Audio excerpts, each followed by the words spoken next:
Yes.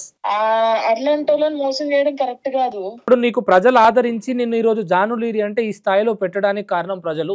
ఈరోజు అదే ప్రజలలో నుంచి ఎవరెవరైతే ఫోక్‌కి నమ్ముకొని ముందుకొచ్చి రూ. 4 పెడుతున్నారో వాళ్ళందరికీ మీరేం చెప్పాలనుకుంటున్నారు జానులీరి ఫోక్ నేను ఇండస్ట్రీ గురించి? ఒక్కటే చెప్తున్నా వేదాంత్ గారు, ఒక్కటే. ఫస్ట్ వాళ్ళేంటో తెలుసుకోండి. మీరు ఆశ కొద్దీ వస్తుర్రు. మీరు ఆశ కొద్దీ అత్తర్రు, పెడుతున్నారు గానీ వాళ్ళేంటిది కరెక్ట్ గా తెలుసుకొని, ఇప్పుడు ఆశపడలో తప్పులేదు. నేనొక ప్రొడ్యూసర్, నేనొక ఛానల్ పెట్టుకోవాలి, నేను ఈ ఊర్లో ఎంతసేపు ఉండాలి, నేను కూడా మంచి పెట్టుకొని మంచి పొజిషన్ రావాలని ఎవరికైనా ఉంటది. మీకు ఛానల్ పెట్టాలనిపిస్తే పెద్ద పెద్దల దగ్గరికి వెళ్ళండి. నార్మల్ గా తెలుసు వాళ్ళు ఓకే ఇంత డబ్బులు ఇవ్వండి అన్నట్టుతోనే ఫస్ట్ ఇయ్యకండి.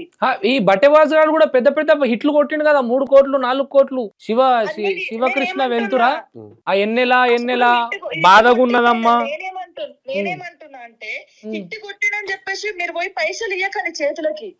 ఇప్పుడు ఒక దెబ్బ తాకింది కదా, నేను అందరికి చెప్పేది ఏంటంటే డబ్బులు ఇవ్వకండి.